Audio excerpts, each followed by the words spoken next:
बिस्मिल्लाहिर्रहमानिर्रहीम। Dear students, अस्सलामु अलैकुम। डियर स्टूडेंट्स, आज फिर हम एक नई वीडियो के साथ हाजिर हैं। हमने पिछले दिनों से चैप्टर जो है 3 मैथ का, जनरल मैथ का, 9 आर्ट्स का ये कर रहे हैं, जिसकी हम 3.3 एक्सरसाइज पर पहुंचे थे। तो इसकी 3.3 एक्सरसाइज के भी क्वेश्चन नंबर 1, 2 और 3 जो है ये हम पिछली वीडियो में कर चुके हैं। तो आइए आज हम क्वेश्चन नंबर 4 की तरफ 4, 5 और 6 आज की वीडियो में हम इंशाल्लाह करेंगे। तो इससे पहले कि हम क्वेश्चन नंबर 4 की तरफ बढ़ें, तो मेरी आपसे रिक्वेस्ट है कि मेरे चैनल को सब्सक्राइब करें, इसको लाइक भी करें और कमेंट्स भी करें। बहुत शुक्रिया। तो आइए की तरफ हम चलते हैं जी। तो स्टूडेंट्स, क्वेश्चन नंबर 4 जो है ये मैं बुक से रीड कर रहा हूँ। क्वेश्चन नंबर 4 में लिखा है 3 persons invested an amount of 3 lakh 3 million लिखा है इन अ बिज़नेस। 30 लाख जो है इन्होंने एक कारोबार में इन्वेस्ट किया है 3 पर्सन से विद शेयर रेशो 2:3:7। यानी इस रेशो के साथ इन 3 पर्सनस ने अपनी अमाउंट जो है कारोबार में इन्वेस्ट की है। They earn the profit of 6 lakh. तो इनको कारोबार में जो प्रॉफिट हुआ है वो 6 लाख का है। If they have invested to wind up business their business, तो what amount will share hold would get. तो कहते हैं कि अगर लेट्स सपोज कि ये मतलब अपना बिजनेस जो है क्लोज करना चाहें, वाइंड अप करना चाहें, तो ऐसी सूरत में उनका क्या शेयर मिलेगा। यानी शेयर में उनका जो 30 लाख जो उन्होंने इन्वेस्ट किया है कारोबार में और जो प्रॉफिट है, तो इन्वेस्टमेंट और प्रॉफिट दोनों को मिला के इनका शेयर कितना बनेगा। तो ये स्टूडेंट्स हमारे पास क्वेश्चन है। तो आइए हम बोर्ड पे चलते हैं और इस क्वेश्चन को बोर्ड पर सॉल्व करते हैं। तो जी स्टूडेंट्स, क्वेश्चन नंबर 4 जो है हम यहाँ पे अब स्टार्ट करने लगे हैं। क्वेश्चन नंबर 4 में सबसे पहले जो दिया है वो है इन्वेस्टमेंट। इन्वेस्टमेंट जो है ये इन्होंने जो बिजनेस में की है वो है रुपीज 30 लाख। यानी इन तीनों पार्टनर्स ने मिलकर जो कारोबार में अमाउंट इन्वेस्ट की है वो 30 लाख की है। 30 लाख रुपए का इन्होंने बिजनेस किया है। ठीक है। अच्छा स्टूडेंट्स, इसके बाद इन्होंने जो प्रॉफिट कमाया है वो प्रॉफिट भी हम लिख लेते हैं कि प्रॉफिट जो इन्होंने इस बिजनेस में हासिल किया वो है 6 लाख। ठीक है। तो 6 लाख जो है ये इन्होंने प्रॉफिट अर्न किया है। तो अब इनकी हम रेशो लिख लेते हैं कि 3 पार्टनर्स की जो रेशो है, जिस रेशो से इन्होंने बिजनेस स्टार्ट किया, यानी वो रेशो जिस पर इनको प्रॉफिट भी मिलेगा और इनकी इन्वेस्टमेंट जो है ये आपस में से 30 लाख जो है डिवाइड हुई, वो रेशो जो है वो 2:3:7। इस रेशो से इन्होंने मिलके कारोबार को इन्वेस्ट किया है। ठीक है। तो अब ये समझे कि ये क्वेश्चन हमारे पास गिवन है। यानी गिवन क्वेश्चन ये हो गया कि इन्वेस्टमेंट 30 लाख की है, प्रॉफिट जो उनको कारोबार में हुआ वो 6 लाख का है, और जो रेशो है वो है 2:3:7। इस रेशो से इन्होंने कारोबार में इन्वेस्टमेंट किया। अब जब हम क्वेश्चन को स्टार्ट करते हैं तो स्टूडेंट सबसे पहले हम मतलब जो है इनकी ये अमाउंट्स बना लेते हैं। इस अमाउंट को हम बना लेते हैं टोटल अमाउंट। ठीक है। यानी टोटल अमाउंट जो है जिसमें मतलब इन्वेस्टमेंट प्लस प्रॉफिट, इन दोनों को हम प्लस कर लेते हैं। यानी 30 लाख प्लस 6 लाख। तो इस तरह इन दोनों अमाउंट्स को प्लस किया तो 36 लाख। यानी इनको जो भी मतलब अगर ये बिजनेस को क्लोज करना चाहते हैं स्टूडेंट, देखिए हम इनका प्रॉफिट हाल ही नहीं मालूम करेंगे। हम इस प्रॉफिट के साथ जो इन्होंने कारोबार में 30 लाख इन्वेस्ट किया है ये भी इनको रिटर्न करने लगे हैं, क्योंकि क्वेश्चन है कि वो कारोबार को वाइंड अप करना चाहते हैं। यानी जब वो कारोबार को वाइंड अप करना चाहते हैं तो इट्स मीन कि वो अपनी अमाउंट वापस लेना चाह रहे हैं। तो ऐसी सूरत में हम इस अमाउंट को टोटल अमाउंट बना लेते हैं कि 36 लाख जो है ये टोटल अमाउंट होगी, जिसमें प्रॉफिट प्लस कर दिया गया।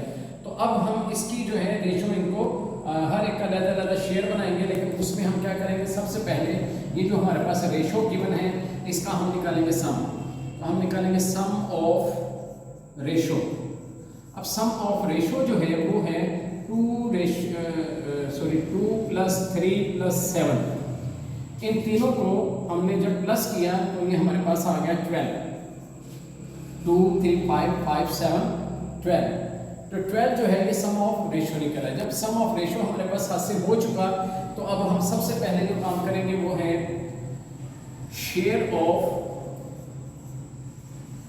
First person. जो पहला पर्सन है उसका शेयर क्या होगा? तो पहले पर्सन की जो रेशो है वो है 2 और उसका जो सम का टोटल है वो है 12, यानी उसकी रेशो 12 में से 2 शेयर्स उसके हैं और मल्टीप्लाई बाय जो हमारे पास अमाउंट हासिल हुई 36 लाख, ये 36 लाख। अब देखें इसको हम सॉल्व करते हैं। 12 1 जार 12, 12 3 जार 36 होता है। 12 1 जार 12, 12 3 जार 36, 5 0 जो है ये ऊपर इसके साथ लग देंगे, ठीक है जी। तो इस तरह 3 लाख को हम 2 से मल्टीप्लाई करेंगे, 2 3 जार 6, तो इस तरह ₹6 यानी जो फर्स्ट पर्सन है इसका प्रॉफिट्स में जो इसको शेयर मिलेगा वो 6 लाख मिलेगा। अब हम चलते हैं next, share of second person. अब सेकंड पर्सन का हम शेयर फाइंड करेंगे। तो देखिए स्टूडेंट, सेकंड पर्सन जो है उसका शेयर कैसे फाइंड करेंगे? उसकी रेशो है बिजनेस में, कारोबार में उसकी जो रेशो है वो है 3 out of 12 multiply by 36 lakh. तो इस तरह फिर अगेन 12 1 जार 12, 12 3 जार 36, रिमेनिंग 5 0 इसके साथ हम लगा देंगे और इस तरह 3 लाख को 3 से मल्टीप्लाई करेंगे, 3 3 जार 9। तो इस तरह जो सेकंड पार्टनर है उसको जो रुपीस मिलेंगे वो है 9 लाख, ठीक है। 9 लाख रुपए यानी बिमा उसकी इन्वेस्टमेंट एंड प्रॉफिट उसको इतनी, उसका शेयर इतना होगा। अब आ जाइए शेयर ऑफ थर्ड पर्सन। अब जो थर्ड पर्सन है, तीसरा आदमी है, उसका जो शेयर है वो हम फाइंड करेंगे। तो देखिए उसका शेयर जो है वो है 7, ये 7 उसका इन्वेस्टमेंट में भी एंड प्रॉफिट में भी, दोनों सूरतों में उसका 7 शेयर है out of 12 multiply by 36,000 lakh, 36 lakh. तो अब वही 12 1 जार 12, 12 3 जार 36, तो 5 0 इसके साथ लगा दिए। अब हम इन दोनों को मल्टीप्लाई कर लेंगे, 7 3 जार 21। तो इस तरह ₹21 जो है 21 लाख यानी 21 लाख जो है वो इस थर्ड पार्टनर का शेयर बनेगा। क्वेश्चन को अगर हम चेक करना चाहें कि आया कि मेरा क्वेश्चन ठीक है कि नहीं, तो हम क्या करेंगे, ये जो तीनों के शेयर पॉइंट हुए इनको हम प्लस करके अपने आंसर को करेक्शन चेक कर सकते हैं। तो 21 लाख प्लस 9 लाख, 21 एंड 9 30 और 6 लाख ये तो 36। तो देखिए 36 लाख की अमाउंट थी टोटल। तो ये 36 लाख जो है इनकी प्रॉफिट्स में ये अमाउंट, अगर ये बिजनेस को वाइंड अप करना चाहें तो ये अमाउंट्स इनको, इनके शेयर जो हैं इनको मिलेंगे। इस तरह स्टूडेंट ये क्वेश्चन जो है ये आपका मुकम्मल हो गया जी। तो स्टूडेंट्स अब हम क्वेश्चन नंबर 5 की तरफ बढ़ते हैं। क्वेश्चन नंबर 5 जो है इसकी स्टेटमेंट ये है कि 3 members of a firm distribute the profit ₹67,200 among themselves in a ratio 2:3:7.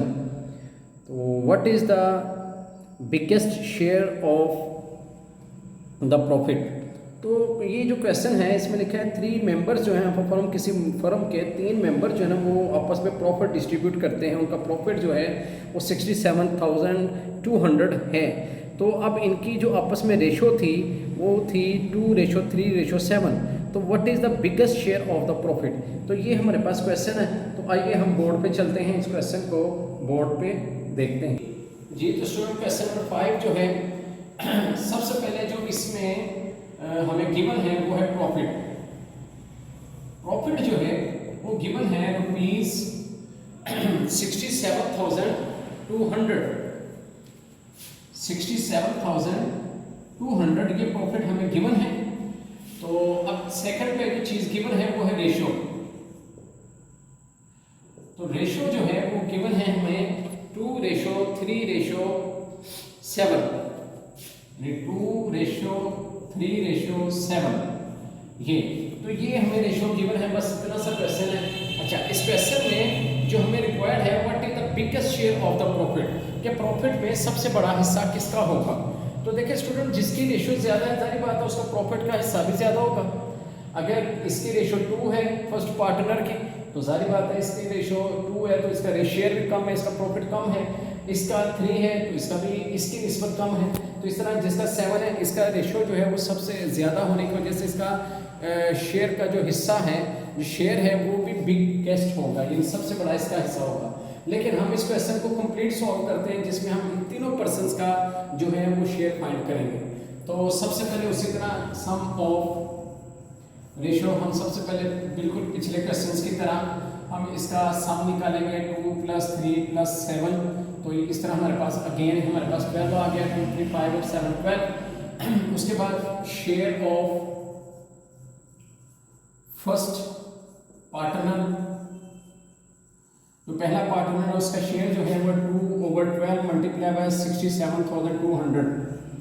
इसी तरह हम शेयर ऑफ सेकेंड पार्टनर, वो आएगा 3/12 मल्टीप्लाई बाय 67,200।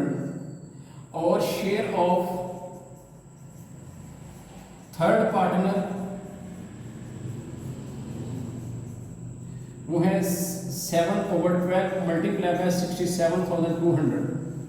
तो इसकी हम कैलकुलेशन कर लेते हैं। तो इस तरह हमारे पास तीनों आंसर जो आ जाएंगे, मतलब 12 1 12 12 6 5 60, 7 कैरी 2 मिलेंगे 72, 12 6 72, तो 2 0 बचेंगे। इसके साथ इनको मल्टीप्लाई कर लें, 2 0 0 2 0 0 2 6 12, 1 कैरी 2 5 10 और 11। तो इस तरह जो है फर्स्ट पार्टनर जो है इसका जो शेयर निकला वो 11,200। इसी तरह ये भी 12 1 12 12 5 60, 12 6 72 2 0। तो अब 3 को इससे मल्टीप्लाई कर लें, 3 0 0 3 0 0 3 6 18 1 कैरी 3 5 15 और 1 16। तो इस तरह 16,800 जो है ये सेकंड वाले का शेयर निकला है। थर्ड वाले का फाइंड करते हैं प्रॉफिट। 12 1 12, तो 12 6 5 60, तो 7 कैरी 72, 12 6 72 और ये 0 0। अब 7 को इन दोनों से इनसे मल्टीप्लाई करते हैं, 7 0 0 7 0 0 7 6 42 4 कैरी 7 5 35 और 4 39। तो इस तरह थर्ड वाले का जो शेयर है वो 39,200। अब देखिए स्टूडेंट्स, हमें जो क्वेश्चन में कहा पूछा गया था वो था find the biggest share of the partner. तो कौन सा पार्टनर जो है उसका बिगेस्ट शेयर है। तो इस तरह जब हमने तीनों के शेयर फाइंड किए तो ये जो शेयर निकला है 39,200, ये बिगेस्ट शेयर है। बिगेस्ट शेयर जो है, प्रॉफिट जो है, ये आ गया 39,200। तो ये हमें क्वेश्चन रिक्वायर्ड था, तो ये हमारा बिगेस्ट शेयर जो है ये हमारा आंसर होगा। जी, तो स्टूडेंट्स क्वेश्चन नंबर 6 जो है ये अब हम करने लगे हैं। क्वेश्चन नंबर 6 की स्टेटमेंट जो है हमारे पास ये है, a sum of money is divided among 3 persons. 3 persons के दरमियान में एक सम ऑफ मनी जो है इसको डिवाइड करना है, A, B and C in the ratio of 10:7:5 respectively. तो जो है 3 पर्सनस हैं उनकी रेशो गिवन है 10:7:5। If B gets 14 more than C, अगर जो B है ये 14 ज़्यादा अमाउंट पाता है C से, how much will A get and what is the total sum of money. Students, ये क्वेश्चन जो है थोड़ा सा बिल्कुल ऊपर वाले क्वेश्चन से थोड़ा सा हटके है। इसका जो क्वेश्चन का अंदाज़ है ये बिल्कुल डिफरेंट है। हमें हर क्वेश्चन में कोई ना कोई सम ऑफ मनी गिवन था, नहीं कोई ना कोई अमाउंट जो थी ये दी गई थी, लेकिन इस क्वेश्चन के अंदर जो है ये हमें कोई अमाउंट नहीं दी गई। तो इस क्वेश्चन को हमने थोड़ा सा अलग अंदाज में सॉल्व करना है। तो आइए बोर्ड पे चलते हैं, इस क्वेश्चन को बोर्ड पे हल करते हैं। जी स्टूडेंट्स, तो अब हम बोर्ड पर क्वेश्चन नंबर 6 जो है इसको सॉल्व करते हैं। देखिए क्वेश्चन नंबर 6 जो है मैंने आपको इसकी स्टेटमेंट जो है पढ़ाई, इसकी स्टेटमेंट जो है वो बिल्कुल डिफरेंट है। इसके अंदर जो है इस क्वेश्चन में हमें एक अमाउंट, जैसे पिछले क्वेश्चन में प्रॉफिट या कोई इन्वेस्टमेंट या कोई ना कोई अमाउंट जो थी हर क्वेश्चन में गिवन थी, लेकिन इस क्वेश्चन में कोई अमाउंट गिवन नहीं है। हम इस क्वेश्चन को जब स्टार्ट करेंगे तो हम सबसे पहले इसमें सपोज कर लेंगे कि सपोज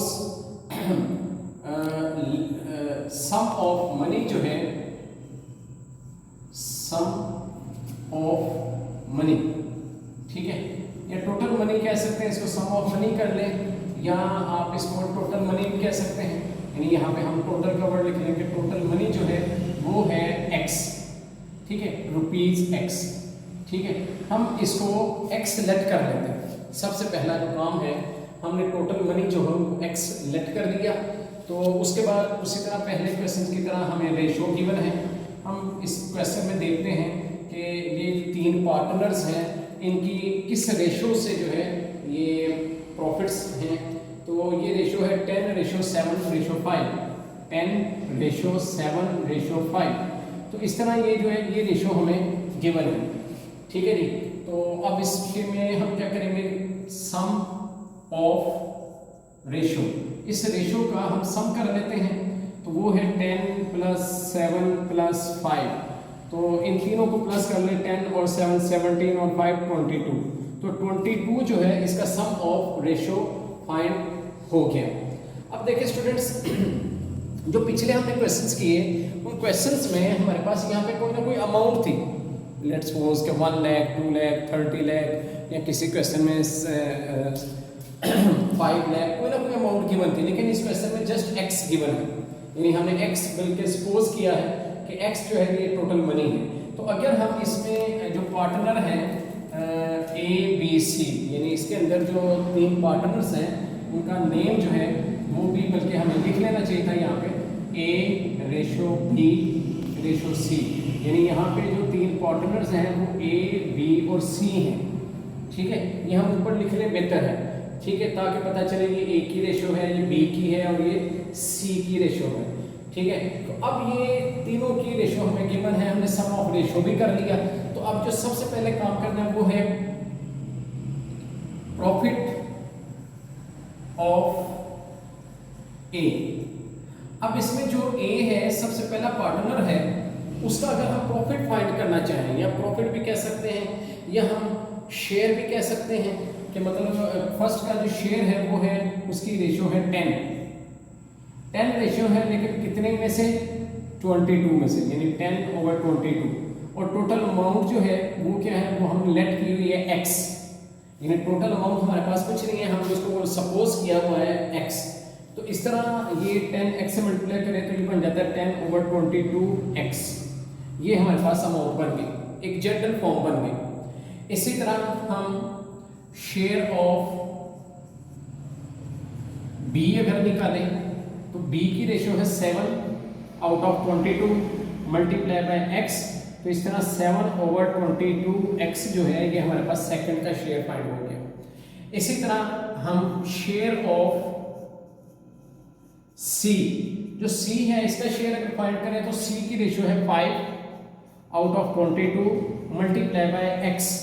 तो इस तरह 5/22x जो है ये हमारे पास जनरल फॉर्म जो है ये हासिल हो गए। ये इनकी जो है शेयर्स बन गए इन जनरल फॉर्म x की सूरत में, ठीक है। अगर हम क्वेश्चन को यानी समझे हाफ पढ़ें तो हमारा इतना क्वेश्चन जो है ये सॉल्व होता है। अगर हम क्वेश्चन को आगे लेके चले, लिखा है B gets 14 more than C। B जो है ये C से 40 मोर अमाउंट पाता है, ठीक है। यानी अगर मैं इस क्वेश्चन को यूं कहूं कि B और C जो है इनका जो डिफरेंस है वो 14 है, यानी B C से 14 मोर अमाउंट पाता है। यानी B को पहले लिखा और C को बाद में लिखा, इट्स मीन कि B की वैल्यू और C की वैल्यू में जो फर्क है, जो डिफरेंस है वो 14 का है, ठीक है। यानी B gets more than 14 more than C, B C से 14 ज्यादा पता है, यानी इन दोनों का डिफरेंस, और डिफरेंस कहते हैं माइनस को, यानी B में से अगर C माइनस करें तो 14 का डिफरेंस आता है। अब B जो है हमारे पास यहाँ पे इस B का शेयर देखें क्या है, ये है 27/22x। मैं यहाँ पे b की जगह 7/22x जो है ये लिख लेता हूँ। इसी तरह आगे माइनस का निशान c है हमारे पास, तो यहाँ पे शेयर ऑफ c देखें तो वो है 5/22x और is equal to 14 as it is. तो स्टूडेंट्स ये क्वेश्चन जो है वो इस टाइम मैंने ये इन वैल्यूज इन अमाउंट्स में इन वैल्यूज में ये अमाउंट्स जो है ये पुट कर दी, ठीक है। अब इसको सॉल्व करने का मेथड जो फ्रैक्शंस है, दो ओवर वाली वैल्यूज है, इसको हल करने का जो मेथड है वो एलसीएम। हम इसका एलसीएम लेंगे, एलसीएम यूं लेंगे कि लाइन ड्रॉ करेंगे, इक्वल में 14 ऐसे रहेगा, यहाँ पे दोनों के ओवर में 22 है, तो 22 जो है ये हमारे पास एलसीएम आ गया। अब क्या करेंगे, 22 का टेबल पड़े 22 ही आ जाए, तो 22 1s are 22। अब वो जो 1 आया उसको ऊपर 7 से मल्टीप्लाई करेंगे, 1 7s are 7x। इसी तरह ये 22 1s are 22, 1 5s are 5x, ठीक है। दूसरे नंबर पे ये याद रखें अगर ये डिनोमिनेटर सेम हो तो इसको सेम ऐसे लिख के ऊपर वाली वैल्यूज भी सेम ऐसे ही आ जाती हैं, 7x एंड 5x, ठीक है। अब इसको सॉल्व कर लेते हैं, 7x में से 5x माइनस होगा तो हमारे पास 2x आ जाएगा, 2/22x इक्वल में 14 एज इट इज। अब स्टूडेंट्स चूंकि x हमें फाइंड करना है, x जो है ये हमने टोटल सम ऑफ मनी जो है ये x सिलेक्ट किया हुआ है, तो हमें टोटल अमाउंट मालूम करने के लिए सबसे पहले x फाइंड करना है। तो अगर हम x फाइंड करना चाहते हैं तो हम क्या करेंगे, 14 ऐसे रहने देंगे, ये जो 2/22 है इसको उठा के इक्वल के दूसरी साइड पे ले लेंगे, ठीक है। इसको हम उठा के इक्वल के दूसरी साइड पे ले जाएंगे, वहां पे जाके इसकी वैल्यू जो है इसका रेसिप्रोकल हो जाएगा, यानी उल्ट जाएगी इसमें, यानी क्या करेंगे 22 ऊपर आ जाएगा और 2 जो है ये हमारे पास नीचे आ जाएगा, ठीक है। इसको उल्ट दिया, 22/2 बन गया। इस तरह इसको सॉल्व कर लें, 2 1s are 2, 2 7s are 14 और x का आंसर फाइंड करने के लिए 22 को 7 से मल्टीप्लाई कर लें, 7 2s are 14, 1 carry 2, 7 2s are 14 और 1 15। तो इस तरह हमारे पास जो है रुपीज 154 जो है ये हमारे पास जो है ये टोटल सम ऑफ मनी निकल आया, ठीक है। तो अभी ये यानी सबसे पहले यानी इस क्वेश्चन में दो चीजें गिवन थी, रिक्वायर्ड थी, एक ये कि टोटल सम ऑफ मनी निकाले जो कि हमारा 154 निकल आया। दूसरी चीज इस क्वेश्चन में जो हमें रिक्वायर्ड है वो है कि how much will A get, यानी ए का जो है वो शेयर क्या होगा। तो जी स्टूडेंट्स इस तरह ये हमारे पास 154 जब आ गया तो जो लास्ट चीज हमने फाइंड करनी है वो ये है कि what will be A get, यानी इट्स मीन कि शेयर ऑफ ए, यानी हमें लास्ट में जो चीज फाइंड करनी है वो शेयर ऑफ ए है। अब देखिए स्टूडेंट्स जो क्वेश्चन जब मैंने पीछे सॉल्व किया था तो यहाँ पर जो शेयर था वो 10/22x था, ये शेयर ऑफ ए ये था। तो मैं यहाँ पर यही करूँगा कि 10/22x ये इसमें इसके जरिए जो है मैं ए का शेयर फाइंड करूँगा वो इस तरह कि 10/22 एज इट इज, जबकि x की जगह हम x की वैल्यू फाइंड कर चुके हैं जो कि हमारे पास 154 आई है, x की जगह हम 154 पुट कर देंगे, ठीक है। तो अब इसको सॉल्व कर लें, अब 154 को 10 से मल्टीप्लाई करें, जो वैल्यू आती है उसको 22 से कैलकुलेटर पे डिवाइड कर दें, तो आपके पास अमाउंट 70 यानी 70 रुपीज़ जो है ये आपके पास जो है ये इसका शेयर निकल आएगा। दूसरे लफ्ज़ों में कैंसिलेशन भी हो सकती है, 22 7s जो है वो 154 होता है, तो इस तरह 10 को 7 से मल्टीप्लाई करें तो 70 आ जाता है। तो इस तरह 70 जो है ये शेयर ऑफ ए जो है ये फाइंड हो जाएगा। तो इस तरह स्टूडेंट्स ये जो क्वेश्चन है, जो लास्ट क्वेश्चन था इस एक्सरसाइज का, क्वेश्चन नंबर 6, ये जो है इस अंदाज में जो होगा जो कि पिछले सारे क्वेश्चन से थोड़ा सा हट के है। तो स्टूडेंट्स ये इस तरह ये आज की जो हमारी एक्सरसाइज है 3.3 इस चैप्टर की ये कंप्लीट हो गई। तो थैंक यू फॉर वॉचिंग, बहुत शुक्रिया, अल्लाह हाफिज़।